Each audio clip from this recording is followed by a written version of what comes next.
Daniel Day-Lewis. So they could have used, like, to give an idea. I am passionate by a different era, and I do my best to dress with originals, or at least with things that really look like, every day, from the 1890s British upper class. One second, to get my cap. And I had not realized before really starting to do it seriously about 4 years ago, whatever.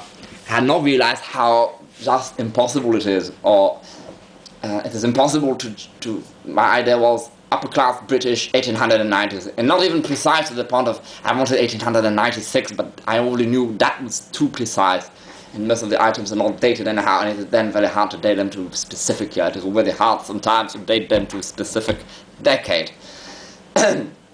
So. But even like that, it is impossible. Even to simply concentrate, to even say, I only want watches, rings, indoor hats, outdoor hats, coats, cravats, braces, socks, under trousers, undershirts, blah, blah, blah, all from only 1890 to 1900, and only British and only upper class is impossible. At least the only way it could perhaps, I don't know, be possible is if I was at least had $1 billion. Yes, $1 billion.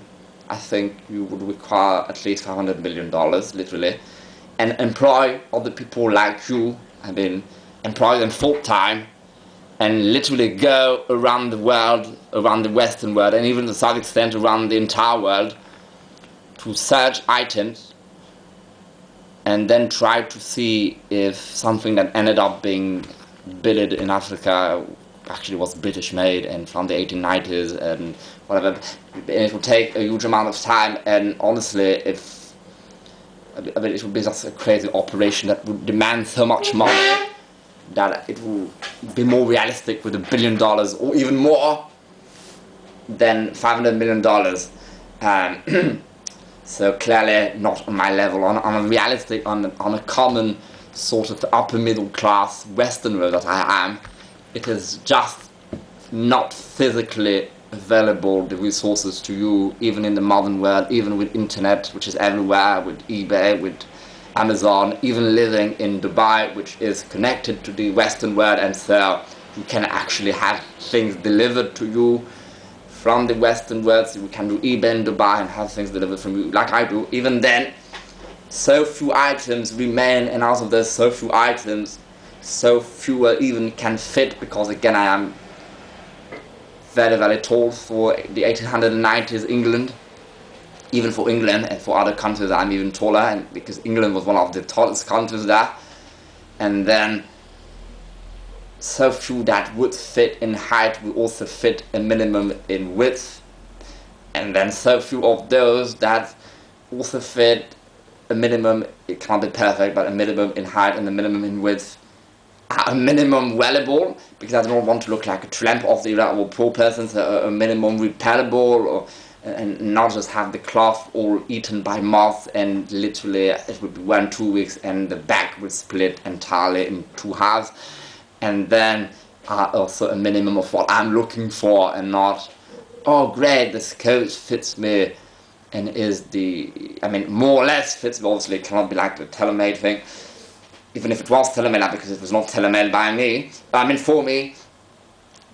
And it is in a great mint condition, and it actually dates as per my dating. Oh no, perhaps I was lucky, it was made by a teller, so it has a delivery date 1898, for example.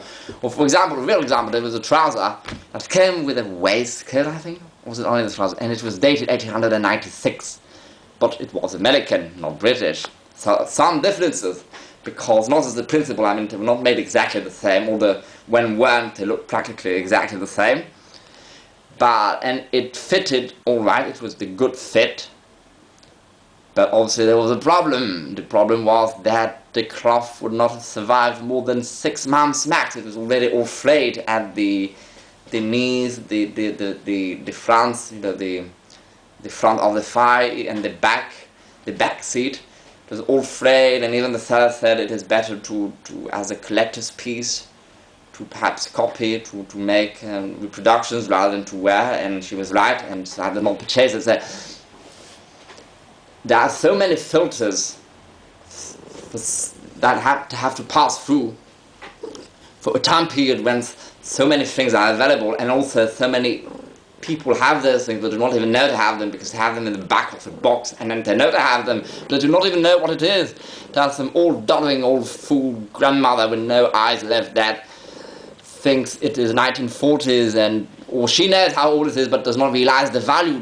I'm not talking about the money value, I'm talking about the historical value, how rare it is, how some people like me would be interested by it, and so they do not even sell it, or they sell it to some idiot like her that will not do anything about them, or that will not store them properly, or some idiotic punk that will dye them pink and wear them for a Halloween costume.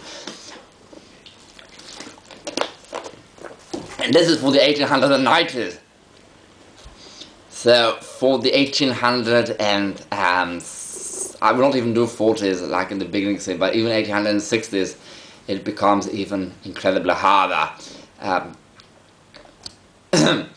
wanted to make a more video about that, but as I said now, if you are any bigger than me, if you are a lot bigger or a lot taller or worse both, like most men are today, most Western men, and the only people interested in those things usually are Western men, and usually young, that are a lot taller, sometimes fatter. I'm only 60 kilograms for 1 meter 78, and this is very thin, even for my height, which is a bit short now for my generation and my place of birth, whatever. So, still, if you are anything bigger, even give up. Do not even try anything before 1920. Because even I have a hard time finding things that simply fit, and every time they are too small. So even if it was made for a fat person, because he was so much shorter, by at least 8 or 10 centimeters, which is about that, even if you had a very fat belly, or fat belly and have no belly, almost no belly at all, this part is alright, but then the elbows, also I have large elbows for my height, very large for my height. So it blocks at the elbows. It might be doable for a waistcoat, but even a waistcoat is also blocked because then this part comes in. I like things to be large because I like to put a lot of layers, like I did back then. I have an undershirt, a waist cincher, then a shirt, and then a waistcoat, then a coat. So things, and I want a margin. I want to like for this coat, people tell me it is too large, but I want it to be like that. This is calculated to be like that because now I'm not wearing it with period under trousers, I'm wearing it in my last modern under trousers. When I have period under trousers, they are much thicker, and so they take space, and also I have my waist cincher, and I also do not want to take all that time and energy consulting on eBay and take that money for something that might become too small after only 6 months, when I know the fabric will last 2 years. I want it to last 2 years, like literally wear every day for 2 years, or 700 wears, and it...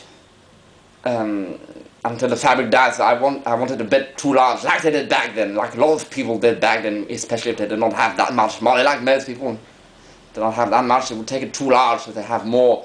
It is easier to do with something too large than the right fit, and then it becomes too small and it becomes annoying to wear, and suddenly you just can't wear it, or it is so uncomfortable to wear, and you sort of feel uncomfortable, and then you forget about it. You are invited to a dinner, you forgot to wear that, you eat your food, and suddenly you feel like it will blow up, and you can't open your trousers in public. I mean, come on the trousers, and so it just becomes so annoying. I know it from personal experiences, especially with these antiques, or things that are like antiques, that are made of heavy weave.